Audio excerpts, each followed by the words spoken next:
প্রথম নাম্বার মেয়েটা ডাক দিয়ে বলেছিল, আমিনা তুমি আমাকে চিনতে পারো নাই? বলে না। প্রথম মেয়েটা বলেছিল, আমিনা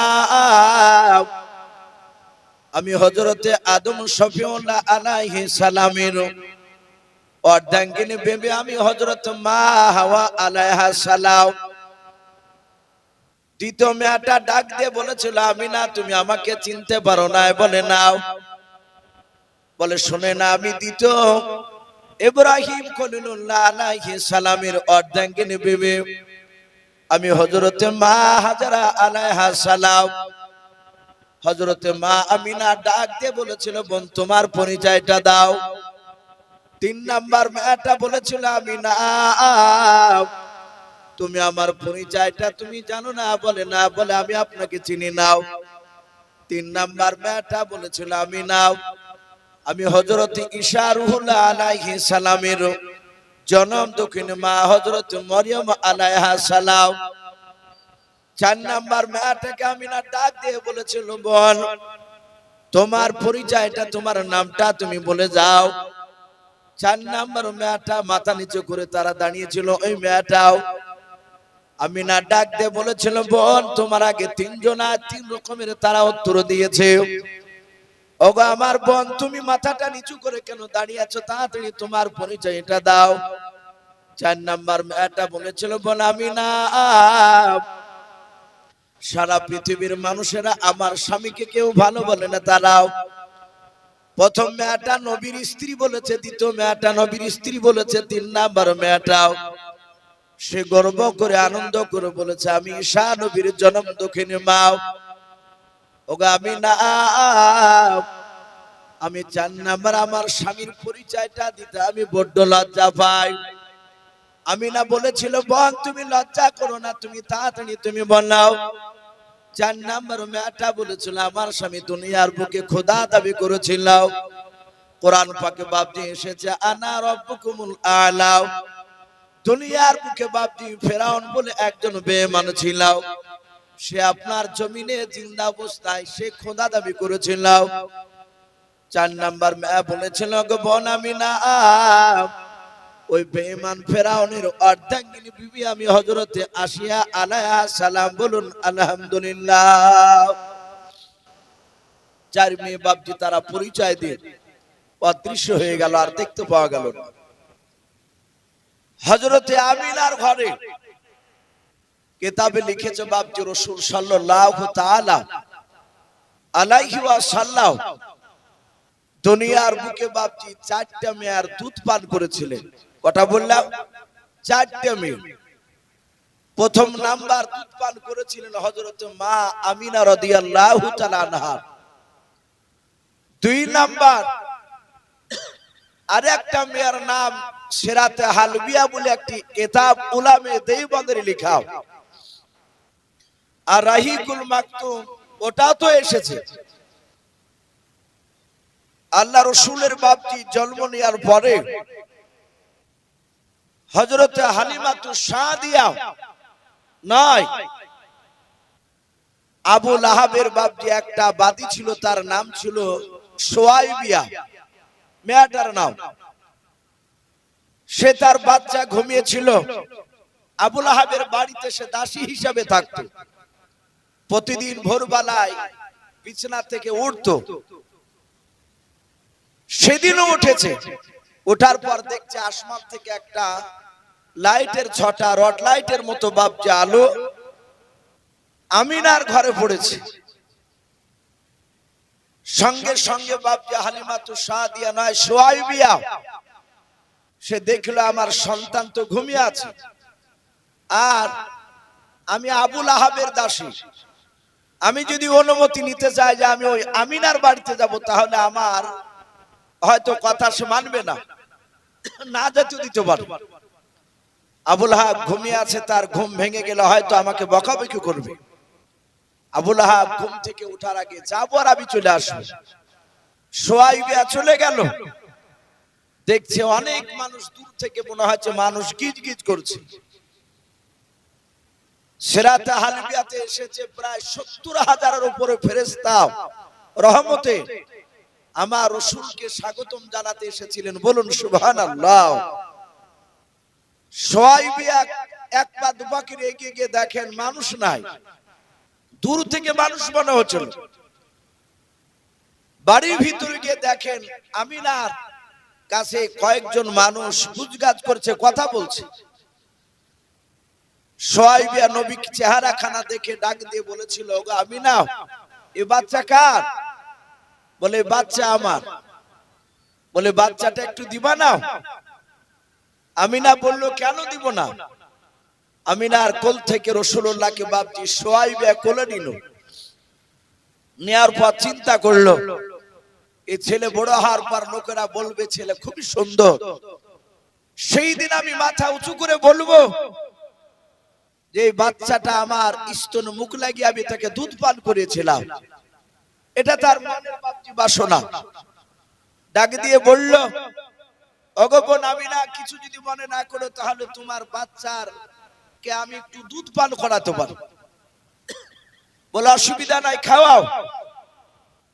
সোয়াইবিয়া ডান স্তন মুখ লাগিয়ে দুধ পান করালো আমার বিশ্ব রাসূলকে। তাহলে দুটি আমি আর দুধ পান করলো।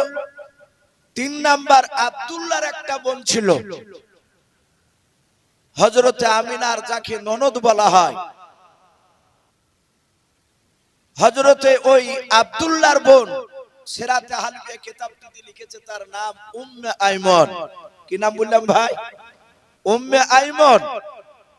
উনি দেখলেন পাশের বাড়ির সোয়াইবিয়া এসে দুধ পান করালো, আর আমি আমিনার সাথে থাকি, উনি আমার বান্ধবী, আমি কেন পারবো না?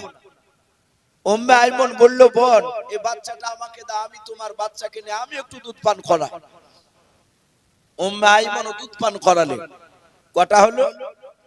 3টে হলো। 4 নাম্বার বাপটি আসছে। মক্কা নগরে সেই সময় বাচ্চা মেয়েরা জন্ম দেওয়ার পরে প্রায় মক্কার যতটা নিয়ে এরিয়া ছিল ওই এরিয়ার মধ্যে বাপটি এমন একটা দূষিত বাতাস প্রবাহিত হতো। বাতাসটার নাম আরবিতে এসেছে লোহ, লাম ওয়াও হা। লোহ শব্দের অর্থ হচ্ছে বাপজি দূষিত। সেই বাতাসে বাচ্চার শরীরে লাগলি কিছুদিন পর বাচ্চার শরীরে বাপজি ফুসা হতো, ফুসড়ি টাইপের মতো হয়ে জায়গাটা পচন ধরে যেত, চুলকে। আস্তে আস্তে বাচ্চা বাপজি বেশ কিছু বাচ্চা মারা গিয়েছিল।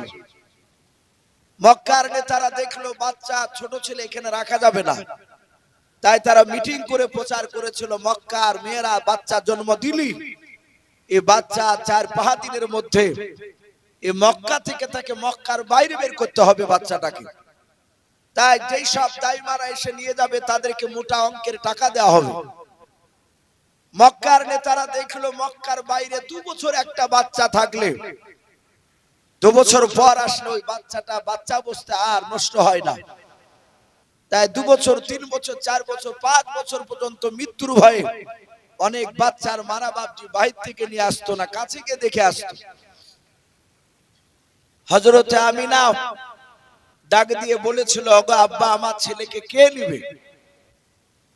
সেই সময় আব্দুল মুত্তালিব আমিনার শ্বশুর মশাই নবীজির দাদা ডাক দিয়ে বলেছিল, মা চিন্তা করো না, নিশ্চয় দাইমা আল্লাহ রাব্বুল আলামিন ঠিক করে রেখেছে। সকালবেলায় আপনাদের জীবনে শিলপুকুর এইরকম রাস্তা ধারে বাপজি আমিনার বাড়ির সামনে আব্দুল মুত্তালিব আর আমিনার কোলে আছে বাপজি বিশ্ব রাসূল সাল্লাল্লাহু তাআলা আলাইহি ওয়াসাল্লাম। আমিনারা কেউ জানতেন না যে ইনি নবী রাসূল হবেন, তা কিন্তু রাসূলের চেহারা ওই গ্রামে বাপজি সব মানুষ প্রশংসা করছে। আল্লাহ রাসূলকে নিয়ে দাঁড়িয়ে আছে। প্রথমে বাপজি ওই মক্কার বাহির থেকে বাপজি বিভিন্ন গ্রাম থেকে দাইমারা আসতো বাচ্চা নিতে। যে সব মেয়েদের বাচ্চা জন্ম দিয়েছিল তারা তাদের বাচ্চা থাকলে এই মক্কার আরেকটা বাচ্চা নিয়ে গেলে একসঙ্গে এক একটা মেয়েতে তারা 2টো করে বাচ্চা মানুষ করবে, একটা নিজে আর একটা বাপজি মক্কার বাচ্চা। এর বিনিময়ে মোটা অঙ্কের তারা টাকা পাবে। প্রথম যে বাপজি একটা মেয়ে এসেছিল তার নাম কেতাবে লিখেছে রকিয়া বিনতে আবু জোহাস। মেয়েটা আমিনার কোলে বিশ্ব নবীজিকে বাপজি দেখলেন। আমিনাকে ডাকতে বলেছিল, বোন বাচ্চা কার? আল্লাহর নবীজির মা আমিনা ডাকতে বলেছিল, বোন তোমার নাম কি? বলে আমার নাম রোকেয়া। বলে এই বাচ্চা হচ্ছে আমার। বলে বাচ্চাকে দেবা নাও। আল্লাহর নবীজিকে বাপজি আমিনার কাছ থেকে বাপজি কোলে নেওয়ার পর রোকেয়া চুমা দিতে শুরু করে দিল। রে বাবা মহব্বত করে আর বলেন, রে আমিনা এত সুন্দর বাচ্চা জীবনে আমি আজকে প্রথম দেখলাম। এই বাচ্চা আমি নিয়ে যাব। ও আমিনা তুমি বলে এই বাচ্চার আব্বা কি কাজ করে একটুখানি বলাও। হযরতে আমিনা হাও মা করে তিনি কান্না শুরু করে দিলেন। রোকেয়া বলেছিল, বোন তুমি কান্না কেন করো বলাও। ডাক দিয়ে বলেছিলাম, ও আমিনা আমি শুধু বলেছি ছেলের আব্বা কি কাজ করে বলাও, আর তুমি কান্না শুরু করে দিলাও। ডাক দিয়ে বলেছিল, আমিনা ও বোন শুনে নাও, এই ছেলের আব্বা পৃথিবীর বুকে বেঁচে নাই, মারা গিয়েছে। সঙ্গে সঙ্গে রোকেয়া বলেছিল, বোন আমিনা এই বাচ্চা নিয়ে গিয়ে কোনো লাভ হবে না, মোটা অঙ্কের টাকা আমি পাবো না। ওরে আমিনা তোমার বাচ্চা তুমি ফিরিয়ে নাও। আমিনাকে বিশ্ব নবীজিকে বাপজি ফেরত দিয়ে চলে গেল। আল্লাহর নবীজি বাপজি আমিনার কোলে থাকতে লাগলেন। কিছুক্ষণ পর আর একটা বাপজি দাইমা আসলো। ওই দাইমাটার নাম বাপজি কিতাবে লিখেছে ফাতেমা বিনতে আবু জোহাস। এই আবু কোবা বলে বাপজি নাম ছিল ওই লোকটার মেয়ে হযরত ফাতেমা। ডাক দিয়ে বলে, ওরে আমিনা বাচ্চা কার? বলে বাচ্চা আমার। বলে এত সুন্দর বাচ্চাকে আমাকে দিবা না? বলে কেন দিব না? ফাতেমা আল্লাহর নবীজিকে বাপজি হাত বাড়িয়ে কোলে নিয়ে নিল। আমিনা দিয়ে দিলেন। ওই আপনার রোকেয়া নয় ফাতেমা, রোকেয়ার মতো বাপজি চুমা দিতে শুরু করে দিলাম। লাস্টে বলে বলল, গো ফাতেমা তুমি এত মহব্বত করেছো বলে হ্যাঁ এই ছেলেকে আমি নিয়ে যাব। হযরত রোকেয়া নয় ফাতেমা ডাক দিয়ে বলেছিল, বোন আমিনা এই বাচ্চাকে আমি নিয়ে যাব, কাউকে দেব না। কিন্তু বোন একটা কথা বললাম, এই ছেলের আব্বা দুনিয়ার বুকে কি কাজ করে বললাম। আমিনা আবার কান্না শুরু করে দিলেন। ডাক দিয়ে বলে, ওগো বোন ফাতেমা এই ছেলের আব্বা পৃথিবীর বুকে বেঁচে নাই। হযরত ফাতেমা বলল, বোন আমিনা এই বাচ্চা নিয়ে গিয়ে কোনো লাভ হবে না। আল্লাহর নবী জনাবে মুহাম্মদ রাসূলুল্লাহ সাল্লাল্লাহু তাআলা আলাইহি ওয়াসাল্লাম আমিনার কোলে বাপ যাবার চলে গেল। আমিনা হাত ধরে নিয়ে নিলেন। এভাবে বাবা এক নাই দুই নাই 70টা বাপজি দাইমা সকাল থেকে সন্ধ্যা বাপজি লাগতে শুরু হয়ে গেল। সূর্য পূর্ব দিকে নয় পশ্চিম দিকে বাপজি অস্তমিত হতে চলল। সূর্য লানি আপনার ডুবো ডুবো ভাব। ওই সময় বাপজি আপনার আমিনা কাদা আনার বলেন, গো আব্বা জান। হযরতে আমিনা ডাক দিয়ে বলেন, আব্বা মক্কার একটা না দুইটা না মক্কার বাইরে থেকে 70টা দাইমা তারা সবাই আমার নাকলা দুলারা মুহাম্মদ সাল্লাল্লাহু আলাইহি ওয়াসাল্লামকে কোলে নিলাও। তারা কেউ নিল না, তারা বাপ মারা বলে তারা ফেরত দিয়ে চলে গেল। গো আব্বা আমার মনে হয় এই ছেলেকে আর কেউ নেবে না। হযরতে আব্দুল মুত্তালিব বলেন, মা কাঁদবি না, নিশ্চয় আল্লাহ দাইমা হয়তো আজকে না হলে কালকে আবার ফিট করে দিবে, আল্লাহ পাঠিয়ে দেবে। আমিনা বলেছিল, গো আব্বা জান আজকে 70টা দাইমা তারা এক এক করে আমার ছেলেকে কেউ তারা কোলে নিল না। আমার মনে হয় আর নতুন কোন দাইমা হয়তো আর নাই। তারা হয়তো আগামী কাল সকালবেলা দূর থেকে আমাকে দেখতে পেলাম। ওই 70টা দাইমার মধ্যে তারা কেউ একবারও জিজ্ঞাসা করবে না। হযরত আব্দুল মুত্তালিব বলে, মা কাঁদিস না, দেখার কিছুক্ষণ কোন দাইমা আসে কিনা একটু লক্ষ্য করে দেখ। আল্লাহর নবী জনাবে মুহাম্মদ রাসূলুল্লাহ সাল্লাল্লাহু তাআলা আলাইহি ওয়াসাল্লাম বিশ্ব নবীজিকে আমিনা কোলে নিয়ে কান্না করেন আর বলেন, আল্লাহ ওগো আল্লাহ তুমি এত সুন্দর বাচ্চা তুমি আমাকে দিলাও, এ বাচ্চা মনে হয় আর বাঁচানো যাবে না। এক নয় দুই না 70টা দাইমা এসে তারা কেউ নিল না। আল্লাহর নবীজিকে আমিনা কোলে নিয়ে দাঁড়িয়ে আছে রে বাবা। ওই দিকে আপনার হালিমাতুস সাদিয়া একজন আল্লাহর বান্দি, তার প্রাণের স্বামীর নাম কেতাবে লিখেছে বাবজি সাইদ বলে নাম ছিল। হযরত সাইদের স্ত্রী হালিমাতুস সাদিয়া ডাক দিয়ে বলেছিল, আমার প্রাণের স্বামী, সকাল থেকে সন্ধ্যা লেগে গেল, গোটা অলিগলি ঘুরলাম মক্কা নগরে, একটা বাচ্চাও আমাদের সামনে পড়ে না। ওগো আমার প্রাণের স্বামী, একটা বাচ্চা আমাদের সামনে আসেনি। যদি আমরা সামনে কোনো বাচ্চা পেয়ে যাই, তাহলে সেই বাচ্চাটাকে আমরা তার বাপ কি কাজ করে, কত টাকা দিবে, সব কন্টাক্ট করব না। আমরা নিয়ে গিয়ে আমরা মানুষ করব, কপালে যা আছে তাই নেব। ওগো স্বামী, আপনি রাজি আছেন? হযরত সাইদ বলল, বিবি তুমি যাতে রাজি, আমিও তাতে রাজি। হালিমাতুস সাদিয়া বলেন, সূর্য একেবারে ডুবো ডুবো ভাব, পশ্চিম দিকে লালি দেখা দিয়েছে। হঠাৎ করে দেখলাম চৌরাস্তার মোড়ে আমরা দাঁড়ালাম। সকালবেলায় যখন রাস্তা থেকে বেরিয়েছিলাম মক্কা নগরের অলি গলিতে, আমরা দেখেছিলাম এই পশ্চিম দিকে রাস্তায় অনেক দাইমা গিয়েছে। হালিমা বলল, ওগো প্রাণের স্বামী, আমরা পশ্চিম দিকে রাস্তার দিকে যাব না, আমরা উত্তর দিকে রাস্তার দিকে যাব। ওই রাস্তাটায় আমরা যাইনি, আমার বলা হয় ওই রাস্তায় বাচ্চা থাকতে পারে। হালিমাতুস সাদিয়া বলেন, আমরা স্বামী স্ত্রী তো দুজনে আলোচনা করে উটের লাগাম ধরে উত্তর দিকে বাবজি নিয়ে যেতে শুরু করলাম। হালিমাতুস সাদিয়া বলেন, হঠাৎ করে দেখলাম উটটাও উত্তর দিকে বাবজি গেল না, পশ্চিম দিকে রাস্তার দিকে আপনার দৌড়াতে শুরু করে দিলাম। হযরত হালিমাতুস সাদিয়াকে সাইদ ডাক দিয়ে বলেছিল, বেবি রে, আমরা পশ্চিম দিকে যাব না, চিন্তা করলাম ওটা উত্তর দিকে না গিয়ে পশ্চিম দিকে দৌড়াতে শুরু করলাম।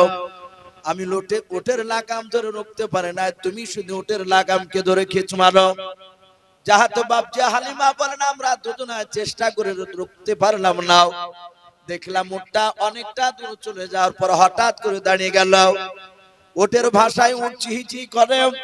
উট বাপজি বলতে চায়, ও আল্লাহর বান্দা বান্দি, এক না দুই নাই 70টা দাইমা পশ্চিম দিকে গিয়েছিল, তারা হতভাগিনী, তারা আমার বিশ্ব নবীজিকে তারা কেউ চিনতে পারে নাই। বলুন সুবহানাল্লাহ। তারা কেউ চিনতে পারে নাই। এই রাস্তাতে বিশ্ব রাসূল দাঁড়িয়ে আছে, তার মার কোলে বসে আছে। হালিমাতুস সাদিয়া বলেন, গোটা শরীরখানা ঘেমে গেল। ওই উটটা দৌড়ে গিয়ে বাপজি আমার বিশ্ব নবীজির মা যেখানে দাঁড়িয়েছিলেন ওই জায়গায় উটটা যাওয়ার পর মাথা নত করলাম। সারা পৃথিবীর বাপজি অবলা জানোয়ার গাছপালা বাপজি তারা আমার বিশ্ব নবীকে যে তারা চিনতে পেরেছিল, বলুন সুবহানাল্লাহ। আমরা মানুষেরা বাপজি রাসূলকে চিনতে পারি নাই, আল্লাহর নবীকে বাপজি গাছ জংলা উট পর্যন্ত চিনে নিয়েছিল। ওটা নিয়ে গিয়ে নবীজিকে বাপজি সালাম জানালেন তার ভাষায়। হালিমাতুস সাদিয়া বলেন, ওগো আমিনা, এই বাচ্চাটা একটু আমাকে দাও। যাহাতে হালিমাকে আমিনা বাপজি বাচ্চাটা দিয়ে দিলেন। হালিমা বাচ্চাটা কোলে নেওয়ার পর হালিমাতুস সাদিয়া বলেন, খোদার কসম করে বলে, যখন রাসূলুল্লাহকে আমি ধরে আমি কোলে নিয়ে নিলাম আর গোটা শরীরখানা ঠান্ডা হয়ে গেল। বলুন সুবহানাল্লাহ। প্রচন্ড বাপজি আপনার শরীর ঘেমেছিল, ওই যে উটের লাগামকে ধরে সে রুখতে পারে নাই। তাই বলেন যে আমার শরীর ক্লান্ত ছিল, যাহাতে আমি বাচ্চাটা নিলাম আর সাথে সাথে শরীরটা আমার শীতল হয়ে গেল, ঠান্ডা হয়ে গেল। আল্লাহর নবী জনাবে মুহাম্মদ রাসূলুল্লাহ সাল্লাল্লাহু তাআলা আলাইহি ওয়াসাল্লাম, বাপজি আমরা একটু জিকির করে নি, লা ইলাহা ইল্লাল্লাহ, লা ইলাহা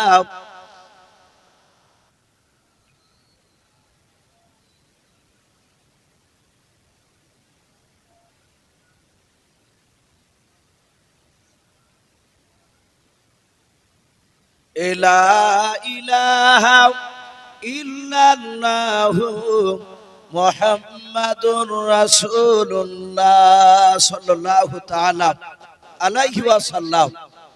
আমার বিশ্ব নবীকে বাপজি আমিনা কোলে নিয়ে জুমা দিছে, মহব্বত করেছে, আর ওইদিকে বাপজি আমিনা দুই চোখের কোনা দিয়ে ঝরঝর করে পানি ঝরছে, বাচ্চা ছেলের মতো ফুপিয়ে ফুপিয়ে কাঁদছে।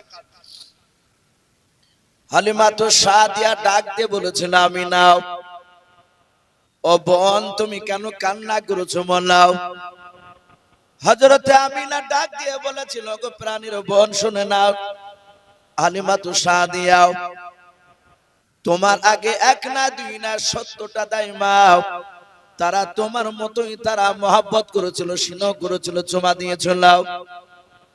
ও হালিমা তো সাদিয়া তারা শিশির বেলা বলেছিল, এই ছেলের আব্বা পৃথিবীর বুকে কি কাজ করে বলো? যখন বলি ছেলের আব্বা আর কাজ করে নাই, মারা গিয়েছে, বেঁচে নাই। ওগা আমার হালিমা ওই সময় 70টা দাইমা তারা আমার কোলে বাচ্চাটা ফেরত দিয়ে চলে গিয়েছে। ওরে আমার হালিমা, আমার মনে হয় তুমিও তাদের মতো শ্বশুর বালা ছেলের আব্বা মারা গিয়েছে শোনার পর এই ছেলেকে হয়তো তুমি আর নেবা না। হযরতে হালিমা উনি কাঁদতে লাগলেন।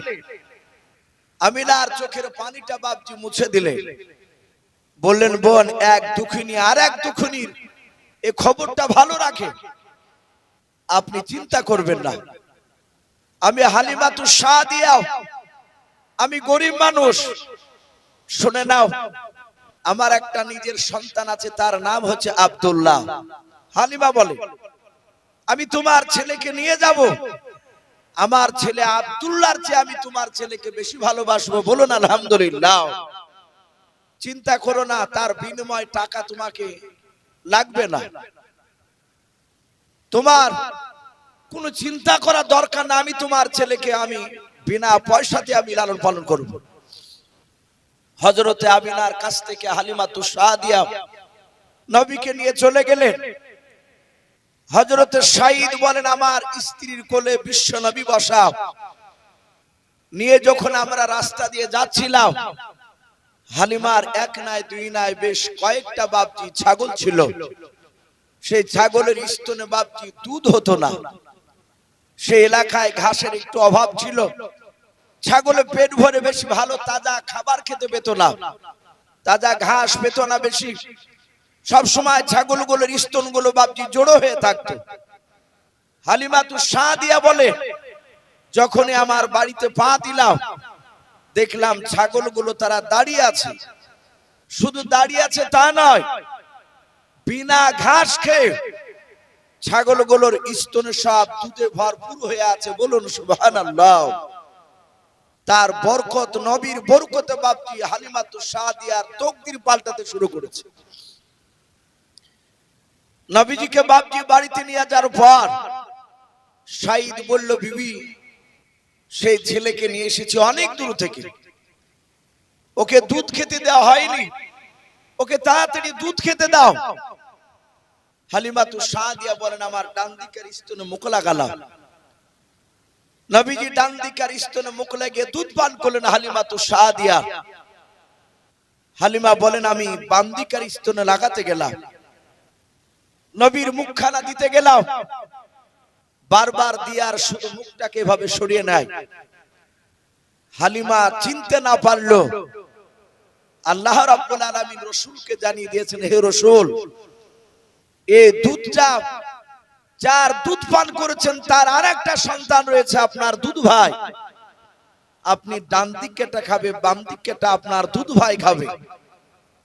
আমার বিশ্ব নবী বাপ যার খেলেন না, হালিমা বলেন, শুধু সেই দিন নয়, যতদিন দুধ পান করেছেন আমার লাগলা দুলারা মুহাম্মদ সাল্লাল্লাহু আলাইহি ওয়াসাল্লাম ডান দিক ছাড়া বাম দিকের স্তনে একদিনও মুখ লেগে খাই নাই। বলুন আলহামদুলিল্লাহ। হালিমা তু সাদিয়া নবীজির হালিমার বাড়িতে থাকতে লাগলেন। একদিন, দুদিন, তিন দিন, চার দিন, এভাবে মাস ঘুরতে ঘুরতে প্রায় 1 বছর নয়, 2 বছর নয়, 3-4 বছর বাপজি রাসূলুল্লাহর বয়স হয়েছে। 4 বছর বয়সে হালিমাতু সাদিয়ার যে ছোট ছেলে আব্দুল্লাহ সেও একটু বড় হয়েছে। সারা দিন তাকে দেখতে পাওয়া যায় না। সকাল বেলায় বাপজি আপনার বেরিয়ে যায়, আবার সন্ধ্যার পর বাড়ি আসে। ভাত খাওয়ার পরে দৌড়ে গিয়ে রাসূলুল্লাহর বিছানায় গিয়ে রাসূল যেখানে শুতে আব্দুল্লাহ রাসূলের কাছে গিয়ে রাসূলের গলা ধরে ঘুমাতে। নবী আমার আব্দুল্লাহকে ডেকে বলেন, আব্দুল্লাহ ভাই, আমি কয়েকদিন ধরে লক্ষ্য করে দেখছি তুমি বাড়িতে থাকো না, সারাদিন কোথায় থাকো, আবার সন্ধ্যাবেলায় বাড়িতে এসে খাবার খেয়ে আমার গলা ধরে তুমি ঘুমাও। আব্দুল্লাহ বলেন, ভাই মুহাম্মদ, সকল বলুন সাল্লাল্লাহু আলাইহি ওয়াসাল্লাম। বলে ভাই, সারাদিন শরীর ক্লান্ত হয়, আমরা গরিব মানুষ, আমার মা আমাকে 6 থেকে 7টা ছাগল পাড়ার ছেলেদের সাথ ধরিয়ে দেয়, আমি তাদের সাথে ছাগল চড়াতে যাই মরুভূমির ময়দানে, সারা দিন রোদ্দুরের ওই তাপে আমাকে ছাগল চড়াতে হয়। বাড়ি এসে ভাই তোমার শরীরে হাত ছাকালে আমাকে ভালো লাগে, শরীর ঠান্ডা হয়ে যায়, ক্লান্তি দূর হয়ে যায়। নবী বললেন, ভাই যেই মার দুধ খেয়ে তুমি বড় হয়েছে, সেই মার দুধ খেয়ে আমিও তো বড় হয়েছি, আগামীকাল আমি তোমার সঙ্গে যাব। আব্দুল্লাহ বলল, ভাই পাড়ার বন্ধুরা সবাই আমাকে বলে তোমার ভাই মোহাম্মদকে নিয়ে এসো, কিন্তু আমার মাকে এর আগে বলেছি, আমার মা যেতে দিবে না, আমার মা যে তোমাকে বড্ড ভালোবাসে। নবীজি বললেন, আমি আগামী কালকে যাব মার কাছ থেকে অনুমতি নিয়ে। হযরতে আব্দুল্লাহ সকালবেলা উঠে পাড়ার ছেলেদের কাছে দৌড়ে গেল, তার বন্ধুদের কাছে দৌড়ে গিয়ে বলে, ওগো আমার বন্ধুরা, আমার ভাই মুহাম্মদ সাল্লাল্লাহু আলাইহি ওয়াসাল্লাম আমার সঙ্গে যেতে চেয়েছে। পাড়ার ছেলেরা বলল, খুবই ভালো কথা, চলো মার কাছে গিয়ে অনুমতি নি। রাসূলের দুধমা হালিমাতু সাদিয়ার কাছে অনুমতি চাইলেন। নবীও বললেন, মা আপনি যেতে দেন, আব্দুল্লাহ যদি ছাগল চড়াতে পারে আমি কেন পারবো না, ওর বয়স আর আমার বয়স তো একই সমান। হালিমাতু সাদিয়া রাসূলুল্লাহকে একটা ছাগল দিলেন আলাদা করে, বলে দেখি বেটা তুমি এই ছাগলটাকে কেমন করে পেট ভরে নিয়ে আসতে পারো। আমার বিশ্বনবী 4 বছরের বাচ্চা রহমতের নবী ছাগলটা ধরে ডান হাত দিয়ে মাথা থেকে লেজ পর্যন্ত হাত বুলিয়ে দিলেন। নবীর পা থেকে মাথা পর্যন্ত গোটা শরীর ছিল বরকতে ভরা, বলুন সুবহানাল্লাহ। নবীজি হাত দিয়ে দিয়েছে, পাড়ার ছেলেরা বাপজি রাসূলুল্লাহকে নিয়ে যাচ্ছে। আল্লাহর নবীজি মাঠে চলে গেলেন পাড়ার ছেলেদের সঙ্গে। বাবা, ওই মক্কা নগরের সব ছাগলেরা নবীজির বাপ যে ছাগলটা নবী হাত দিয়ে দিয়েছিলেন, ওই ছাগলের কাছে বাপজি সব ছাগলগুলো দাঁড়িয়ে আছে। আল্লাহর নবী জনাবে মুহাম্মদ রাসূলুল্লাহ সাল্লাল্লাহু তাআলা আলাইহি ওয়াসাল্লাম, নবী আমার ওই ময়দানে বাপজি দাঁড়িয়ে আছে। পাড়ার ছেলেরা বলেছিল, ও ভাই মুহাম্মদ, চলো আমরা রানের প্রতিযোগিতা নাম দিই, তুমি আমাদের সঙ্গে খেলাধুলা করতে এসো। আল্লাহর নবী বলেন, ওগো আমার বন্ধুরা, আমি খেলাধুলা করব না, তোমরা খেলাধুলা করো, আমি তোমাদের খেলাধুলাটা দেখব।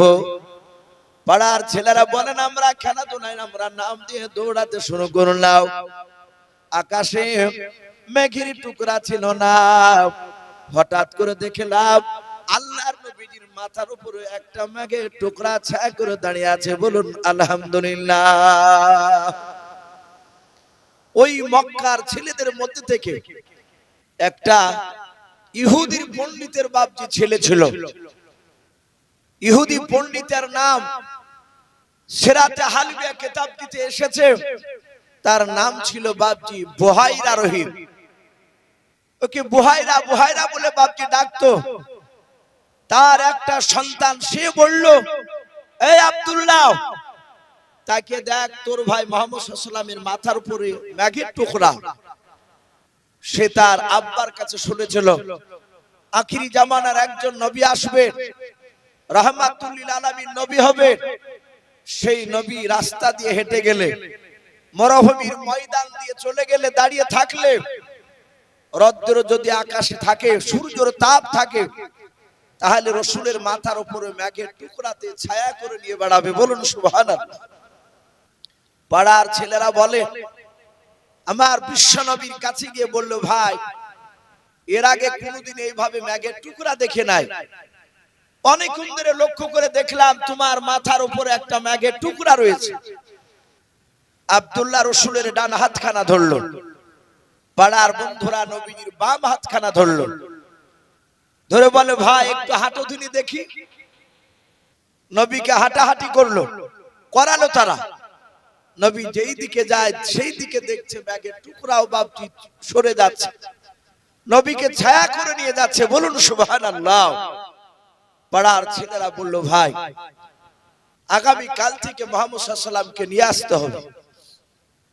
একে নিয়ে আসলে শুনে নাও, রৌদ্রের সময়তে ওকে যখন ছায়া করবে মেঘে, আমরা ওই মুহাম্মদ সাল্লাল্লাহু আলাইহি ওয়াসাল্লামের আশপাশে দাঁড়াবো, আমাদের উপর রৌদ্র লাগবে না, আমরা ছায়াটা পাবো।